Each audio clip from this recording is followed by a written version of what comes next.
तो हेलो बच्चों, आज की क्लास में हम आगे का टॉपिक कंटिन्यू करेंगे। तो बेसिकली देखो, इसमें हम देखो लास्ट क्लास में हमने क्या पढ़ा था कि कैसे हम फ्रैक्शन से हम कन्वर्ट करते थे। हम कैसे फ्रैक्शन या फिर डेसिमल से कन्वर्ट करते थे परसेंटेजेस में। इस क्लास में हम पढ़ेंगे उल्टा। इस क्लास में हम क्या करेंगे, इस क्लास में हम परसेंटेजेस टू फ्रैक्शन या फिर डेसिमल्स में कन्वर्ट करना सीखेंगे। तो इसको समझने के लिए हम कुछ एग्जांपल्स के तहत इसको समझते हैं, जैसे कि लेट्स से 0%, 1%, 10%, 50%, 75%, 100%, 125%। चलो, अब ये सारे में पास यहाँ परसेंटेज दिए हुए, इन सबको हम कन्वर्ट करेंगे। यहाँ हमारे पास क्या दिए, यहाँ हमारे पास दिए हुए हैं परसेंटेजेज। ठीक है, इस तरफ। अब यहाँ पे हम इसको कन्वर्ट करेंगे in decimal and then in fraction. देखो ये कैसे होता है। देखो, अगर तुम लोग यहाँ पर देखोगे कि ये डेसिमल में जो कैसे लिख सकते हैं, देखो 0% को क्या लिख सकते हैं, इसको हम लिख सकते हैं 0/100। मैंने क्या बोला था कि 1% का मतलब क्या होता है, 1/100, जो मैंने पहली क्लास में समझाया था। 1/, जिसका मैंने लिंक भी नीचे दिया हुआ है।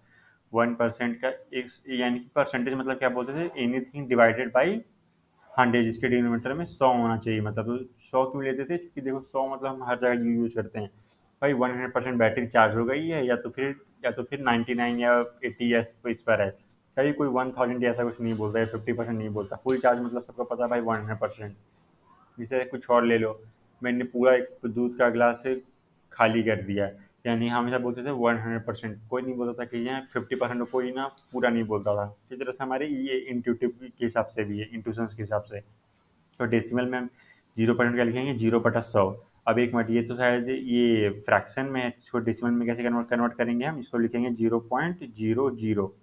अब देखो 0% सबको पता है भाई 0.00 होगा, तो इसको फ्रैक्शन में हम इस तरह से लिख सकते हैं 0/100। और डेसिमल में इसको लिख सकते हैं 0.00। उसी तरह से 1% है, 1% को हम पहले ही फ्रैक्शन में लिख देते हैं 1/100। और डेसिमल में इसको क्या लिख सकते हैं, 0.01। इस तरह से लिख सकते हैं। उसी तरह 10% को हम लिख सकते हैं 10/100। इसको क्या हम, अगर मैं डेसिमल में कन्वर्ट करूँ तो इसको लिख सकते हैं 0.1। कैसे, ये 0 मैंने काट दिया तो 1/10 हो गया, तो 0.1 लिख सकता हूँ। तो 50% को क्या लिख सकते हैं, 50/100 लिख सकते हैं। इसको इसको मैंने काट दिया, और ये हो गया 1, ये हो गया 2, यानी इसको लिख सकते हैं 0.5। इसे 75 को कैसे लिख सकते हैं, 75/100। इसको कैसे लिखा जा सकता है, 0.75। इसी तरह 100% कैसे लिख सकते हैं, 100/100।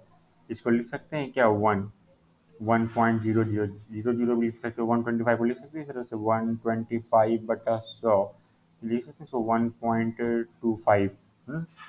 तो देख रहे हो यहाँ पे, तुम देखो, तुम्हारा पैटर्न समझो। 1% को हमने लिखा 0.01, पर यही 100% को हमने लिखा सीधा 1। 50% को हमने कैसे लिखा, मात्र 0.5। तो देख लो जिस तरह से, मतलब ये हमारे नंबर ऑफ डिजिट्स बढ़ते जा रहे हैं, उसी तरीके से हमारा ये पॉइंट के बाद भी नंबर ऑफ डिजिट्स बढ़ते जा रहे हैं। 1% में तो हमने सीधा 1 ही लिख दिया। देख रहे हो किस तरह से प्रोग्रेशन हो रहा है। 0 पॉइंट से 0.01, 0.1, 0.5, 0.75, फिर 1। तो देख रहे हो किस तरह से, मतलब बढ़ता जा रहा है। 0 सेकेंड 0.01, फिर इसका अगला क्या होगा 0.02। ये क्या होगा, ये हमारा होगा 2% होगा। इसको हम अगर फ्रैक्शन करके लिखे तो क्या लिख सकते हैं, 2/100, है ना। उस तरह से ये आगे बढ़ता जा रहा है, यहाँ तक 0 पॉइंट बोलो 0.05 क्या होगा, हमारा 5% होगा। इस तरह से और आगे बढ़ता जा रहा है, तो इसको क्या बोलेंगे, 0.5। ये हमारा क्या हो गया, 50 हो गया। समझ लो, इसी में बेसिकली हम देखो 50, अगर मैं इसमें अगर मैं 45 ऐड कर दूँ, यानी कि ये 5% था, ये मेरे पास 5% है, इसमें मैंने 45% ऐड कर दिया। 5 5 10 का 0, 4 + 1 5, 0.5। तो 0.50 क्या बोलते थे, 50% हो रहा था। 45 + 5% का 50% होता है। तो देखिए किस तरह से चल रहा है पूरा मैथमेटिक्स, हमारा ये पैटर्न। तो ये था हम किस तरह से परसेंटेज को कन्वर्ट कर सकते हैं back two fractions and decimals. अब देखो यहाँ पे ये अगला टॉपिक क्या है मेरे पास। अगला टॉपिक यहाँ हमारे पास बोला जा रहा है अगला टॉपिक हमारे पास क्या है कि ना पर पार्ट्स ऐड, यहाँ पे देखो parts add to make whole. जब तुम छोटे छोटे पार्ट्स को ऐड करते हो तो हमारे पास पूरा होल पिक्चर आ जाता है। जैसे कि देखो, अगर तुम इसमें कुछ और प्रॉब्लम को देखना चाहोगे, लेट से मैं बोलता हूँ जैसे कि 34% को आप कन्वर्ट करो वो फ्रैक्शन में, तो 34/100 लिख सकते हैं। इसको डेसिमल में कन्वर्ट करो 0.34 लिख सकते हैं। इसी तरह से आपका सारा क्वेश्चन चलता रहेगा। Parts add to make whole, यहाँ देखो यहाँ पे पास कुछ क्वेश्चन भी हैं इससे रिलेटेड। दीज आर क्वेश्चन इस टॉपिक से रिलेटेड है। देखो parts add to make whole, देखो मैंने बोला कि देखो लेट्स से मेरे पास एक बड़ा सा रेक्टेंगल है। अच्छा, मैंने इसको छोटे छोटे रेक्टेंगल्स में काट दिया, 1 2 3 और 6। 6 छोटे छोटे पार्ट्स में मैंने इस रेक्टेंगल को मैंने काट दिया। अच्छा, देख लो यहाँ पर एक पार्ट, दूसरा पार्ट, तीसरा पार्ट, चौथा पार्ट, पांचवा पार्ट, छठा पार्ट। क्या मैं जब इन सारे पार्ट्स को ऐड कर दूंगा तो क्या मेरे पास दोबारा ये वाला रेक्टेंगल आ जाएगा? उसी तरीके से अगर तुम यहाँ पे एक सर्कल को देखो, मैंने सर्कल को ढेर सारे इसमें पीसेज में मैंने काट दिया। मैंने सर्कल को ढेर सारे सेगमेंट्स में मैंने काट दिया। सर्कल को इसको हम क्या बोलते हैं? इसको हम बोलते हैं सेगमेंट। इसको हम बोलते हैं सेगमेंट। सेगमेंट के ढेर सारे सेगमेंट को काट दिया। क्या मैं सारे सेगमेंट को जोड़ूंगा तो क्या मेरे पास एक सर्कल कंप्लीट हो जाएगा? और इसलिए हो जाएगा। तो इसी तरह से parts add to make whole. और किसी एग्जांपल से हम समझते हैं, जैसे कि लेट से मेरे पास अगर एक क्लास है, in a class there are 30% boys. अच्छा, तो बताओ कि फिर ये लड़कियां कितनी होंगी? देखो मैंने क्या बोला था कि 30% प्लस X%, लेट से ये लड़कियां हैं, ये क्या बनाएंगे? 100% बनाएंगे, क्योंकि परसेंटेज हम 100 में देखते हैं। तो क्या मैं लिख सकता हूँ कि X% इक्वल टू 70%? 70% प्लस 30% 100% होता है, यानी 70% हमारे पास क्या है? लड़कियां हैं। We have girls. तो उसी तरीके से तुम यहाँ पर भी देखो, यहाँ पे एग्जाम्पल में क्या है कि सॉरी कुछ क्वेश्चन है, यहाँ कुछ क्वेश्चन देखते हैं। जैसे कि 35% plus 65% makes 100%, plus 65% makes 100%, plus 64% plus 20% plus 16% हमारा बनाता है 100%। 45% कितना होगा? 100% माइनस 55% इक्वल टू 45%। 70% कितना होगा? 100% माइनस 30% इक्वल टू 70%। तो देख लो parts make to add whole. जैसे क्वेश्चन नंबर 2 में देखो, क्वेश्चन नंबर 2 में क्या बोल रहा है? 65 students in a class have a bicycle. बोला जा रहा है कि 100% अगर हमारे पास की क्लास में बच्चे हैं तो उसमें से 65% पर क्या है? बाइसिकल है। बाइसिकल है। तो बताएं कि कितने परसेंट बच्चों पर बाइसिकल नहीं है? सिंपल है, 100% माइनस 65% कर दें, कितना आएगा आंसर? हमारे पास आंसर आएगा 35%। यानी 35% बच्चों पर नॉट बाइसिकल है। नॉट मतलब क्या है कि बाइसिकल इन पर नहीं है। तो जैसे क्वेश्चन नंबर 3 देखो, क्वेश्चन नंबर 3 हमारा क्या बोल रहा है? क्वेश्चन 3 बोल रहा है कि we have a basket full of apples oranges and mangoes. एक बास्केट है, ये वाला बास्केट है हमारे पास, इसमें से हमारे पास क्या है? 50%। एक बास्केट में हमारे पास क्या चीज़ है? 50% एप्पल्स हैं, 30% हमारे पास ऑरेंजेज हैं। तो मैंगोज कितने परसेंट होंगे? तो मैंगोज कितने परसेंट होंगे? तो इसको लिख सकते हैं 50% प्लस 30% इक्वल प्लस मैंगोज की percent plus mangoes percent equal to 100% होंगे। देखो मैंने यहाँ पे 100% क्यों लिखा? क्योंकि देखो तुम किसी भी टोकरी से उतना ही फल निकाल सकते हो जितना उस टोकरी में। ऐसा नहीं कि तुमने सारे फल निकाले तो चांसेस में जादू से कहीं और से फल आ रहे हैं, ऐसा नहीं हो रहा ना। कि हम सबको 100% पर अटैक कर सकते हैं। ये सारे ऐसे ऐसे क्वेश्चन हैं जहाँ पर हमने डिफॉल्ट सेटिंग पता है कि भाई ये यहाँ पे 100% चीज़ें ज़्यादा नहीं जा सकती। पर ये अगर तुम यहाँ पे दे दिया होता प्राइस कि भाई साहब इस चीज़ की प्राइस इतनी है, अब इस चीज़ की प्राइस इतनी बढ़ गई है, अब इस चीज़ की प्राइस इतनी बढ़ गई है, तो हम यहाँ पे 100% बियॉन्ड की भी जा सकते थे, जैसा कि हमने ये इम्प्रॉपर फ्रैक्शंस में जाना था। उसका भी मैंने लिंक नीचे दे रखा है, आप वहाँ पे आके चेक कर सकते हो। तो देखो यहाँ क्या है, तो मैंगोज के फिर परसेंट क्या होंगे, मैं लिख सकता हूँ मैंगोज के परसेंट होंगे कितना, पर यहाँ पे लिखा जाए मैंगोज की जगह कि भाई ये 100% हो जाए, 50 + 30 80। 80 में अगर मैं 20% ऐड कर दूँ तो क्या 100% हो जाएगा, यानी कि मैंगोज 20% है। या तो ये थे हमारे पास कुछ कंसेप्ट रिलेटेड टू परसेंटेज।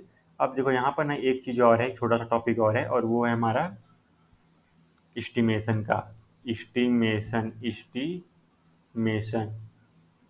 देखो, तुम लोग ने पढ़ा होगा कि ना, ये एक पता है तुम लोगों ने, ये अंदाजा, अंधाधुंध अंदाजा लगाना कि हाँ ठीक है, मोटा मोटा इतना परसेंट होगा, मोटा मोटा इसमें इतना वो कुछ होगा, मतलब मोटा मोटा इतना परसेंट चांस है कि बारिश होगी, इतना परसेंट चांस है कि मैं ये काम कर सकता हूँ, या इतना परसेंट चांस है कि मैं फेल हो जाऊंगा।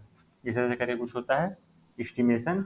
एक एक बोलते हैं ना एस्टिमेट, यानी कि क्या, गेस मारना बोल सकते हैं इसको, तुम बोल सकते हो गेस मारना, गेस एस्टिमेशन। तो देखो परसेंटेज में हम एस्टिमेट कैसे करते हैं, देखो अब तक हम सारे परसेंटेज में एस्टिमेशन लगा रहे थे। जैसे कि अगर 30% बच्चों पर साइकिल नहीं है, तो यानी कि बाकी 70% पर साइकिल होगी। उसी तरह से अगर 30% लड़के हैं तो 70% ये लड़कियां थी हमारे पास। उसी तरह से यहाँ पर भी एस्टिमेशन, यानी कि गेस मार रहे हैं। देखो लेट से मेरे पास यहाँ पर एक ड्राइंग है, एक फोटो है, अच्छा, अगेन एक रेक्टेंगल यूज कर रहा हूँ, और मैंने बोला कि इस रेक्टेंगल को मैंने 6 इक्वल पार्ट्स में डिवाइड कर दिया। मैंने बोला कि मैंने इसका एक ये हिस्सा, एक ये हिस्सा और एक ये हिस्सा, मैंने ये 3 हिस्से इसके रंग दिए। तो बता कितने इसका, how much percentage of area, मैं क्वेश्चन दे रहा हूँ, how percentage of area is shaded, हाँ इज शेडेड। तो यहाँ पे एक रेक्टेंगल है, मैंने रेक्टेंगल को 6 इक्वल पार्ट्स में डिवाइड करा है। जैसे नहीं कोई ज़्यादा है कोई बहुत बड़ा हो रहा है, सारे इक्वल पार्ट्स में डिवाइडेड है। तो बताओ how much percentage of area is shaded.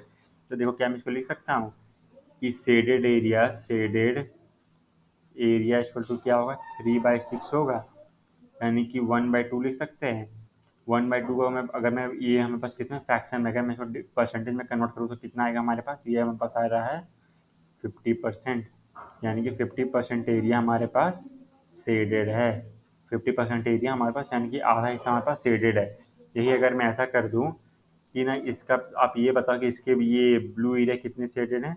मैंने बोला कि how much area shaded blue, मैंने यहाँ क्वेश्चन दे दिया, how much area is shaded blue. तो ब्लू कितना एरिया शेडेड है, ब्लू शेडेड है 1/6, तो सिर्फ एक ही स्क्वायर शेडेड है। मैं येलो की बात नहीं कर रहा, सिर्फ ब्लू की बात कर रहा हूँ। तो 1/6 को ये मेरे पास क्या फ्रैक्शन में, फ्रैक्शन से हम कन्वर्ट कर रहे हैं परसेंटेजेस में। तो ये मेरे पास कितना आएगा, 100/6। 100/6 यहाँ पे कितना होगा, 100/6 हमारे पास होगा 100 डिवाइड बाई 6, यानी कि 16.66, यानी कि 16.66% एरिया मेरे पास ब्लू में शेडेड है। समझ गए। इस तरह से आप कुछ गेस मार सकते हैं कि भाई कितना परसेंट ऑफ एरिया हमारा शेडेड है, कितना परसेंट ऑफ एरिया काम करता है। देखो कुछ और एग्जाम्पल समझते हैं, जैसे कि देखो मैंने बोला बाबू आप अपने पूरे दिनचर्या का ना हाल बताओ मुझे। तुम बोलोगे हाँ सर मैं ये 7 घंटे सोता हूँ, तो लेट से यानी कि मोटा मोटा मैं कुछ ये 49 to 50% मैं सोता हूँ, मतलब चलो, है ना, मैं आधा दिन सोता हूँ। 24 घंटे हो तो 24 घंटे में से मैं 12 घंटे सोता हूँ, तो 50% एरिया में सोने में चला गया। फिर मैं 5 घंटे स्कूल जाता हूँ, तो 12, तो फिर 5/12 कितना होगा, तो देख लेते हैं यहाँ पे। तो यहाँ पे अगर मैं करूँ 5/12 इंटू 100, तो इसको भी करके देख लो, 2 6 जा 250 जा। तो फिर तो इसको भी फिर बोल सकते हैं कि ठीक है सर, मोटा मोटा फिर मैं इतना परसेंट ऑफ एरिया में स्कूल में जाता हूँ, फिर मैं इतना परसेंट ऑफ अपना टाइम दोस्तों के साथ खेलता हूँ, फिर मैं इतना परसेंट ऑफ टाइम अपना टीवी देखता हूँ, खेलता हूँ, कूदता हूँ। देख लो इस तरह से, तो कैसे तुम्हारा दिनचर्या का सारा छोटा छोटा काम ऐड होकर पूरा तुम्हारे एक दिन का हाल चाल बता रहा है। दूसरी तरीके से यहाँ पे हमारा एस्टिमेशन है, और ये सारा parts add to make whole, whole वाला भी कंसेप्ट है। समझ गए। इस तरह से हमारा ये, मैं लेट से जैसे कि मैं 50% में मैं सोता हूँ, फिर बाकी जो 50% में से मैं 10% में स्कूल में बिताता हूँ, प्लस 5% मैं दोस्तों के साथ खेलता हूँ, प्लस 5% मैं खाना खाता हूँ, प्लस प्लस ये प्लस मैं 30% अपना यहाँ वहाँ करता हूँ, तो क्या मुझे 100% मिल गया। 30% में से मैं तो दो ये पेरेंट्स के साथ बातें करता हूँ, भाइयों के साथ घूमता हूँ, टीवी देखता हूँ या होमवर्क बनाता हूँ या अपने स्टडीज करता हूँ, इस तरह से क्या करके होता है। तो इस तरह से तुम्हारे कैसे parts are adding up to make a whole of your day. तो ये था हमारा एक दूसरा कंसेप्ट, प्रैक्टिकल एप्लीकेशन इसका, और किस तरह से हम ये परसेंटेज में कन्वर्ट करके हम इसको कन्वर्ट कर सकते हैं। लेट से जैसे कि मैंने बोला कि ना ये तुम 10 घंटे तुम सोते हो आउट ऑफ 24 आवर्स, तो इसको क्या मैं परसेंटेज में कन्वर्ट कर सकता हूँ। परसेंटेज में कन्वर्ट करने के बाद मेरे पास कुछ परसेंट में निकल के आंसर आएगा, तो उसमें फिर मैं बोल सकता हूँ कि हाँ चलो आप इतना परसेंट सोते हो। तो इस तरह से हम ये एस्टिमेशन करते हैं, गेस एक तुक्का मारते हैं, एस्टिमेशन विद परसेंटेजेस। ये हमारा परसेंटेज का एक कंसेप्ट। देखो यहाँ पे ना एक एक पिक्चर मेरे पास और है, जैसे कि मेरे पास एक छोटा सा फोटो और है। लेट से ये जब हमारे पास यूनिफॉर्म था, तब क्या करोगे जब हमारे पास एक यूनिफॉर्म फोटो ना हो तो। जैसे कि मैं यहाँ पे तुम्हें एक वो दोबारा मैं फोटो बनाकर दिखा रहा हूँ, एक और फोटो यहाँ पे देखो, यहाँ एक और फोटो है मेरे पास। अच्छा मैंने बोला इसके मैंने बना दिए यहाँ से यहाँ तक डायगोनल्स, है ना, मैंने इसके बना दिए यहाँ से यहाँ तक डायगोनल, ये एरिया, फिर से यहाँ से भी एक, देखो यहाँ पे बस एक फ़ोटो बना रहा हूँ और कुछ नहीं, बस एक क्या बना रहा हूँ, सिंपल सा यहाँ बस एक फ़ोटो बना रहा हूँ। तो थोड़ा हाथ अच्छा बन रहा है पर ठीक है, कंसेप्ट समझने के लिए इतना इनफ है। देखो मैंने बोला कि ये जो मेरे पास फ़ोटो है, इतना एरिया मेरे पास शेडेड है। अच्छा इतना एरिया मेरे पास शेडेड है जिसकी वैल्यू है 1/4। उसी तरीके से मेरे पास एक इतना भी एरिया शेडेड है, इतना एरिया भी मेरे पास शेडेड है, और मेरे पास फिर एक कितना एरिया मेरे पास शेडेड है, और इसका दिया है 1/4, इसका दिया है 1/8, और इसका दिया है 1/8, इसका भी मेरे पास दिया है 1/8। तो अब आप ये बताओ कि शेडेड एरिया का कितना है। तो क्या तुम इसको इस तरह से लिख सकते हो, red shaded area is equal to 1/4 plus 1/8 plus 1/8, यानी कि 1/4 प्लस 1 देखो क्या बोलेंगे ये हमारा होगा 2 है ना, 2 तो 1/4, इसको भी तुम 1/4 बोल सकते हो, यानी कि यहाँ पास कितना हो गया 2/4, यानी कि 1/2, यानी कि हमारा आधा एरिया इस फिगर में शेडेड है। भले तो देख रहे हो किस तरह से यहाँ पे तुम्हारा ये किया गया है कि हम आधा शेडेड को हमने एक शेडेड एरिया को हमने तोड़ तोड़ के इस तरह से बांट दिया, यानी कि हाफ हाफ क्या होगा, हाफ इंटू 100% कर दो, यहाँ बस क्या आएगा 50%। 50% एरिया मेरे पास शेडेड है, समझ रहे। तो इस तरह से बेसिकली हम एस्टिमेट करते हैं यूजिंग परसेंटेज कि कितना हमारा वो है। और इसके कुछ प्रैक्टिकल एप्लीकेशंस भी हैं, जैसे कि तो शेडेड तो बड़ा छोटा मोटा प्रॉब्लम है तुम लोग को समझाने के लिए, और तुम लोग कर सकते हो कि इस एस्टिमेशन में, जैसे कि मैंने बोला कि आप एक ये एस्टिमेट निकालो कि एक जो ये लेट से ये कि ना ये आप अपने ये दिन में कितने घंटे सोते हो, कितने घंटे फिर ये जागते हो, फिर कितने घंटे पढ़ते हो, कितने घंटे दोस्तों के साथ बिताते हो। तो जब तुम ये सबका एस्टिमेट निकालोगे, एक गेस निकालोगे, तुम्हें फिर एक आइडिया आता है कि यार ठीक है चलो मेरा पूरा पूरा मोटा मोटा दिनचर्या ऐसा है, तो हर इंडिविजुअल पार्ट को जोड़ जोड़ के तुम्हारा पूरा दिनचर्या का वो निकलता है शेड्यूल। तो इस तरह से तुम परसेंटेज को अपने लाइफ में यूज कर सकते हो ताकि तुम अपना फ़ायदा निकाल सको। तो ये था हमारा कुछ परसेंटेजेस का कुछ ये कंसेप्ट कि किस तरह से परसेंटेज को हम कन्वर्ट कर सकते हैं दोबारा बैक टू फ्रैक्शंस, और कैसे फ्रैक्शंस हम दोबारा उस परसेंटेज में जा सकते हैं। And how parts add to make whole, छोटे छोटे पार्ट्स से मिलकर ही ये बूंद बूंद मिलकर ही ये सागर बनता है। और फिर हमने जाना कि एस्टिमेशन की भाई किस तरह से हमारा अगर हमारे पास एक पार्ट है तो हम उस पार्ट को परसेंटेज में कैसे कर सकते हैं एस्टिमेशन। ये थे हमारे कुछ प्रॉब्लम्स और कुछ कंसेप्ट रिलेटेड टू परसेंटेजेस। हम इसके आगे में जानेंगे कुछ एप्लीकेशंस ऑफ परसेंटेज। अब तक तो मैंने कुछ बता दिया, पर आगे आगे क्लास में जानेंगे यूजेज ऑफ परसेंटेजेस। तो इस क्लास में इतना ही बच्चों, हम मिलेंगे अगली क्लास में। Thank you.